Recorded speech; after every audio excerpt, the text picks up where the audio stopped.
Jay here for Stretford, Paddock. This is it. This is the big one. Manchester United versus Chelsea. Joining me, as always, is Mr. Joe Smith. Joe, I'm worried. I am. I'm not going to lie to you. Our record recently, it's going a bit beat song. We're not doing too well. Yes, we had that little purple patch during November, but it felt like the game against Newcastle was almost like a return to normality for Manchester United this season. Yeah, it's been awful. And this, I know it's not an away game, so that maybe sort of tweaks the statistics slightly, but United have just been so bad against top teams since Ten Hag came in away from home. But this season, every time we've played a good team, we've lost. And I keep saying it, and I'm going to keep saying it until it changes. Yeah. Every time we've faced a team where you go, that's a tough game, that, we've lost it. Like, without fail. I mean, Brighton, that's a tough game, that, we lose.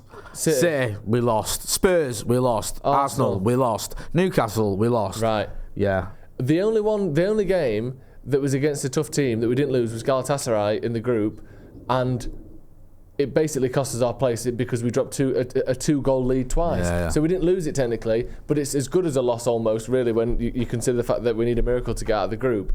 So this is a game that's against a tough team. I know they're not playing that well every week, but they've got potential to put in very good performances. We saw it against City, we saw it against Tottenham.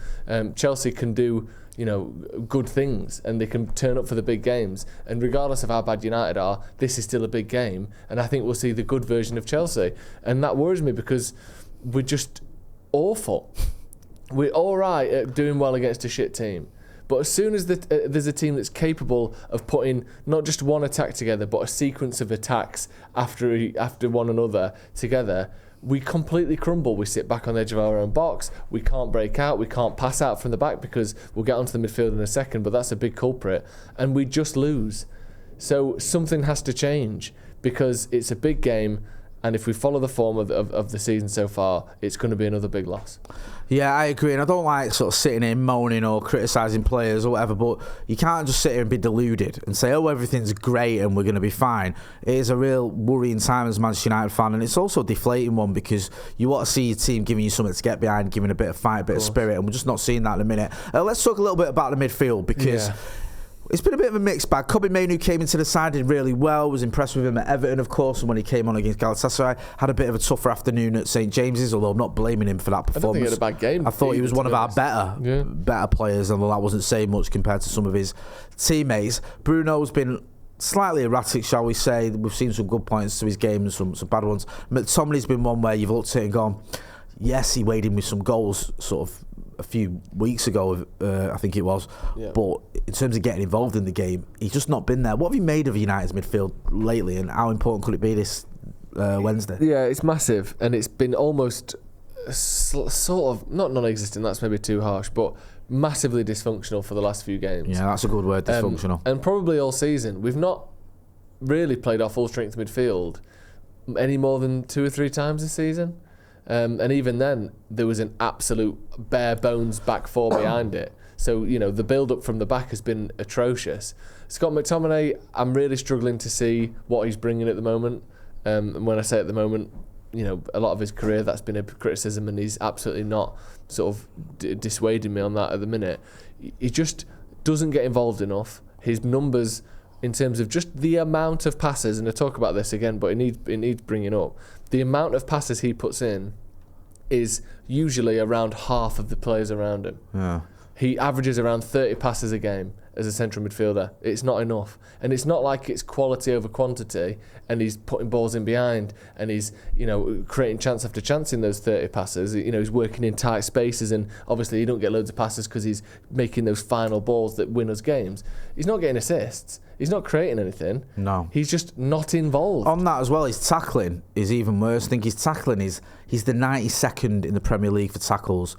I think it's 18 in 698 minutes. It's just not enough. A tackle every 40 minutes almost. Other than be 6'3", what does he do? Well, it's just the goals, isn't it? That's why he got himself back in the team. Do you think? Because he scored them goals. I think so, because he was...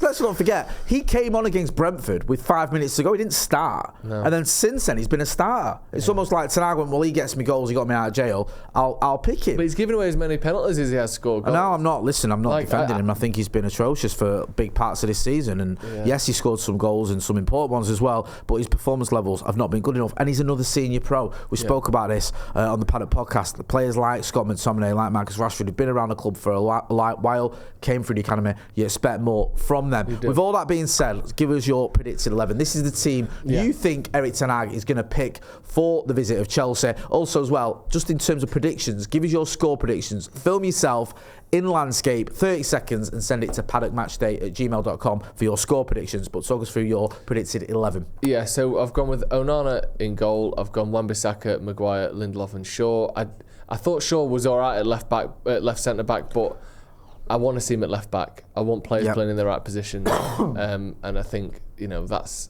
the best way to do it. Varane just doesn't look like he's part of the picture at the minute, and we've seen reports today from Fabrizio Romano saying that he's leaving in 2024, which could mean next summer at the latest, but it could also mean January. So he's halfway out the door by the sounds of it from the most prolific transfer journalist in the world. He seems to think Rafael Varane's leaving in the next year, or the next 8 months maximum. So I don't see him starting very many games between now and the end of the season. Midfield 3, I've got to get McTominay out of there. I've not been hugely impressed with Amrabat either, but at least he tries to get on the ball. At least he shows for it. And sometimes he's dawdled and he's been caught on the ball at times, and that could cost us, but something's going to cost us because we ain't got Casemiro, we ain't got Mount, we haven't got Eriksen, so we've got to play one of these lot. I think Mainu has to start again because who else are you going to play? That's not a knock on him, but we can't rotate. We can't let this 18-year-old have a rest or a breather or get a bit of confidence back. You just got to stick him in again. And of course, Bruno Fernandes, at least with Amrabat, you might not see Fernandes have to run past him to get to the ball. Hopefully Amrabat will put the work in himself.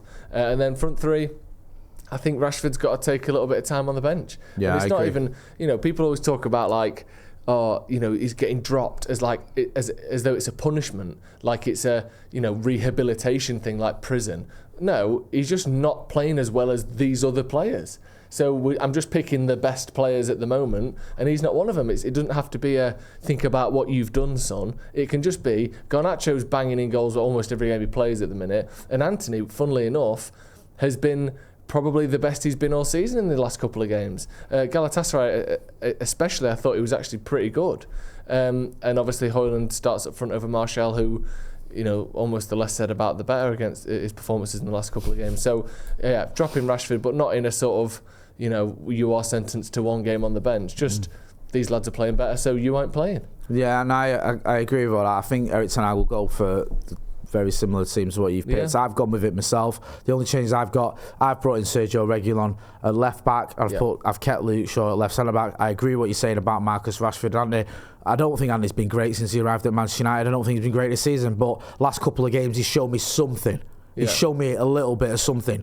Marcus at the minute just seems to be all at sea, so I think he'll go with a player that he can at least rely on to do a bit of running, and that's Anthony. Garnacho and Højlund speaks for itself, and the other players you've already mentioned, including McTominay. Just with Chelsea, they had a really good result at the weekend against Brighton.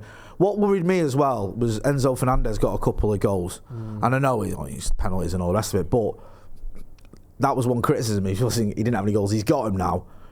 He's a player that can play really well for Chelsea, even if his numbers aren't amazing. He offers other things other than just goals and assists.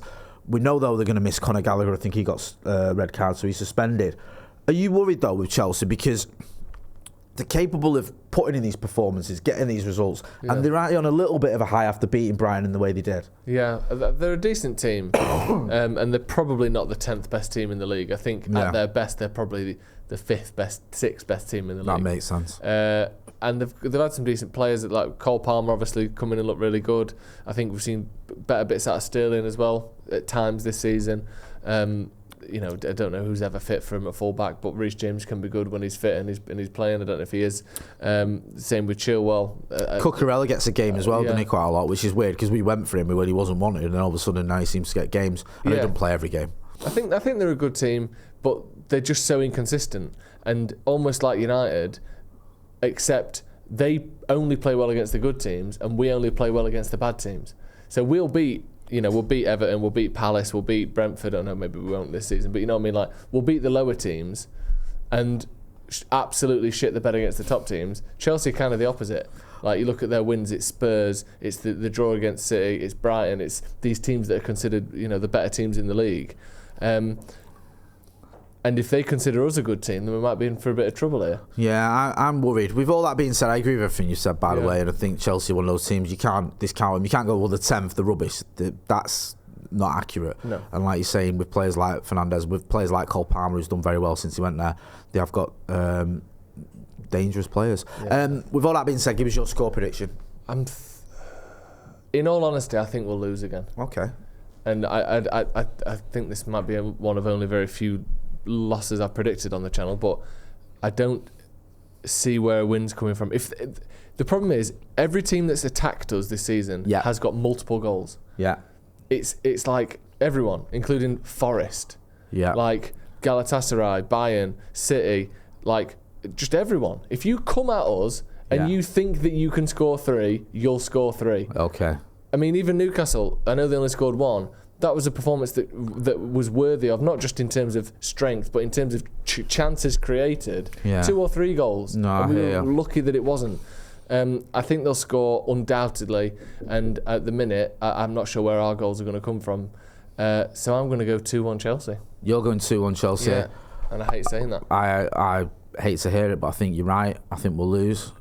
I think we'll lose 1-0. I go 1-0 to Chelsea. I hope I'm wrong, obviously. I don't want us to lose. I'm not being stupid. I just think we will. And I think Eric Ten Hag is going to be in all sorts of trouble. Joe, always a pleasure. Don't forget to send us your score predictions to paddockmatchday@gmail.com. We'll be here for the watch along, and we'll use those predictions as part of the build-up. That's been Joe Smith. I've been Jay Martin. This has been a preview for the Chelsea game. We hope we're wrong, but it could be another loss. Thanks for watching.